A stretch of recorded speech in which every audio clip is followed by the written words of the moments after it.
Bienvenue sur Reset ton assiette, le podcast qui déconstruit avec vous la diet culture et toutes les injonctions liées à notre apparence et à notre assiette. Je m'appelle Juliette, je suis détentrice du compte The Last Quiche sur Instagram, où je dénonce la culture des régimes et où je parle également d'alimentation intuitive, une approche thérapeutique à laquelle je suis officiellement formée par les fondatrices. Je suis ravie de vous avoir sur mon podcast et je vous souhaite une très bonne écoute. Salut à tous mes chers amis, eh bien voilà, on se retrouve encore dans un nouvel épisode de Reset ton assiette. Eh bien on continue encore, et oui il y a beaucoup de choses à dire dans cette mini-série, la mini-série du coup sur l'alimentation intuitive, notamment les croyances liées à l'alimentation intuitive, donc la mini-série qui s'intitule l'alimentation intuitive, : l'approche incomprise, ? d'interrogation. Et donc aujourd'hui on va parler des émotions, donc la critique entre guillemets / objection / idée reçue / croyance, que l'alimentation intuitive ne comprendrait pas la gestion des émotions. Les émotions, on traite pas les émotions quoi. Eh bien du coup, laissez-moi dire quelque chose par rapport à ça. Allez, c'est parti. Alors déjà, premièrement, c'est faux. Faux. Parce qu'il y a tout un principe en fait dessus, qui est accueillir ses émotions avec bienveillance, et qui du coup eh bien, parle des émotions comme son nom l'indique. Donc déjà, voilà, c'est tout un principe, sachant que l'alimentation intuitive, c'est une thérapie qui a 10 principes.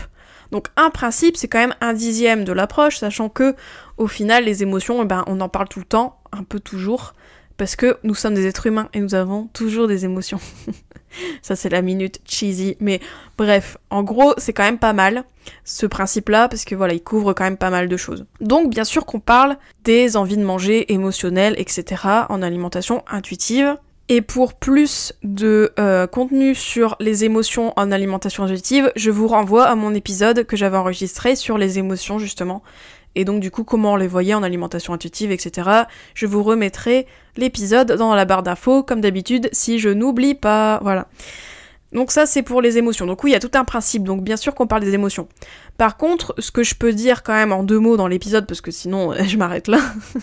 En fait, dans le principe sur les émotions, donc en alimentation intuitive, on va parler des envies de manger émotionnelles, parce qu'elles sont là, mais on va pas les diaboliser. Surtout, on va voir en quoi c'est un problème, parce que en vrai, c'est pas un problème à manger émotionnellement, hein, dois-je le redire, mais ça fait partie de la vie. Tout le monde mange par émotion, en fait, on mange tout le temps par émotion, enfin voilà. Donc ça, c'est important de prendre conscience de ça, de se dire, ok, je mange émotionnellement, mais en vrai, est-ce que c'est un problème ? Est-ce que c'est quelque chose que forcément faut que j'arrête, etc. Voilà, donc déjà, il y a tout ça à voir. Et aussi, on va creuser, on va voir comment la personne, au final, elle accueille ses émotions, quels outils elle met à sa disposition, quels moyens elle met en œuvre quand voilà elle se sent stressée, etc. Est-ce que c'est que la nourriture ou est-ce qu'il y a d'autres choses à faire ? Mais toujours en ne diabolisant pas. Moi je trouve ça important de pas diaboliser. Faut arrêter de dire non mais l'alimentation émotionnelle va des rétro-satanas, je mange par émotion, horreur malheur. Non en fait, voilà, comme je disais, manger émotionnellement ça fait partie de la vie. Franchement, on n'est pas des robots, on mange pas que pour combler des besoins nutritionnels, voilà. Les émotions, c'est notre vie d'être humain. Donc, à un moment donné, voilà, on n'est pas des robots et il faut pas se transformer en robot non plus. Voilà, on ne diabolise pas. Mais ce qu'on creuse dans le principe sur les émotions, c'est surtout, est-ce que au final, les envies de manger émotionnelles, est-ce qu'au final, c'est parce que y a des émotions qui ne sont pas accueillies, en fait ? Parce que souvent, en fait, quand on creuse les émotions, quand quelqu'un dit voilà je mange par émotion, bah on va creuser si est-ce qu'il n'y a pas de la restriction, est-ce qu'il n'y a pas d'autres besoins non comblés comme le sommeil, etc., etc. En fait, les envies de manger émotionnelles, c'est pas que dû aux émotions en fait, c'est ce qu'on croit, mais des fois c'est l'arbre qui cache la forêt en fait. Des fois il y a d'autres choses et c'est important de creuser. Et pour beaucoup de gens, c'est quand même la restriction. Quand quelqu'un mange sans se restreindre de tout, et je parle restreindre en quantité mais aussi en qualité entre guillemets, c'est-à-dire manger de tout, de tous les aliments, arrêter de diaboliser, etc. Et ben, comme par magie, pouf, des fois, les envies de manger émotionnelles qui étaient problématiques pour la personne, entre guillemets, je mets bien des gros guillemets problématiques, et ben elles disparaissent ou elles sont moins, elles deviennent un non-sujet parce que, en vrai, il y avait rien de mal, entre guillemets, à faire ça, voilà, il y a beaucoup de choses à déconstruire et à revoir dans ce côté-là d'alimentation émotionnelle, en fait. Voilà. Donc ça c'est important, donc c'est pour ça que je crois que je l'avais déjà dit dans l'épisode sur les émotions, mais moi je mets un gros warning aux gens qui parlent que des émotions dans l'alimentation, parce que Non, en fait, tu peux pas parler que des émotions, faut rechercher si elle a la restriction, faut rechercher si la personne, est-ce qu'elle mange suffisamment, est-ce que ses besoins, ils sont comblés ailleurs, etc. avant de dire, ah bah non, en fait, tu sais pas accueillir tes émotions, quoi. Voilà. Après, je sais qu'il y a un peu une vibe en ce moment, je trouve, il y a un peu une tendance de se dire, je mange par émotion. Je trouve que c'est limite stylé, entre guillemets, de dire ça, ça veut dire genre, ouais, je suis quelqu'un qui a des émotions, un peu en mode, je suis hypersensible, ah là là, etc. Mais en vrai, quand on creuse, bah non, en fait, t'es juste un être humain. Et news fact, les êtres humains, on a des émotions. Et oui, des fois, on mange par émotion. Oui, des fois, on pleure. Oui, des fois, on va regarder des séries Netflix par émotion. Enfin, j'en sais rien, il y a plein de choses qu'on fait par émotion. Et de toute manière, les émotions, c'est ça qui fait le sel de la vie. C'est ce qu'on est, en fait. Donc, on peut pas dissocier les deux. Donc bien évidemment que l'alimentation émotionnelle, au final, c'est quelque chose inhérent à notre alimentation parce qu'on est des êtres dotés d'émotions. Donc à un moment donné, faut se foutre la paix aussi, quoi. Voilà.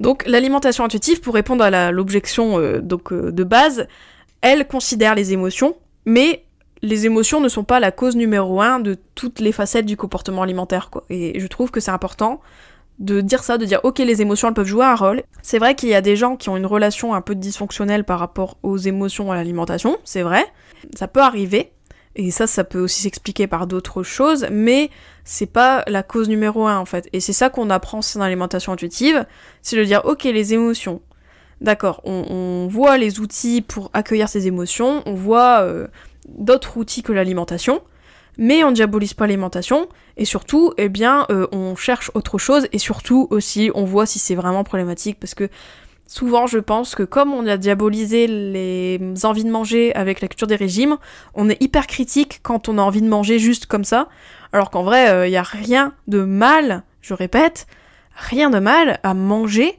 parce que t'as envie.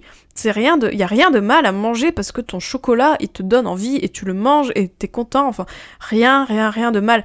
Y a rien de mal, après une journée de boulot, de se poser devant la télé et de manger un dessert, enfin, waouh, Ça, c'est la culture des régimes qui nous a mis ça dans le crâne, hein, ok ? Donc je le redis dans cet épisode.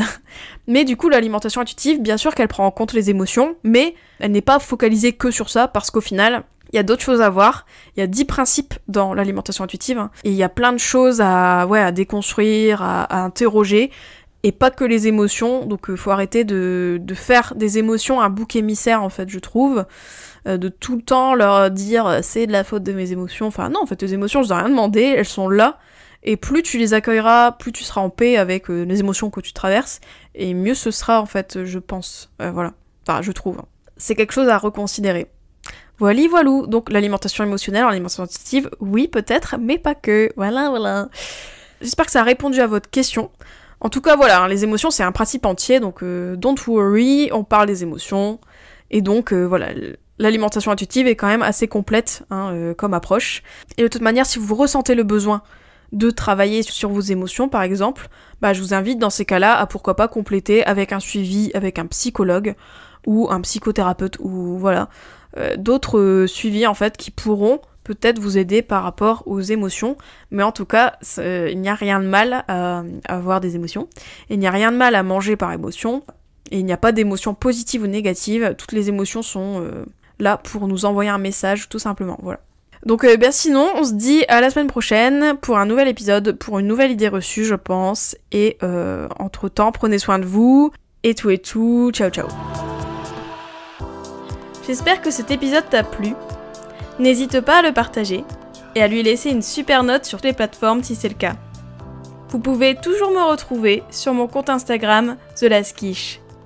Je vous dis à très vite pour un nouvel épisode de Reset ton assiette. Ciao.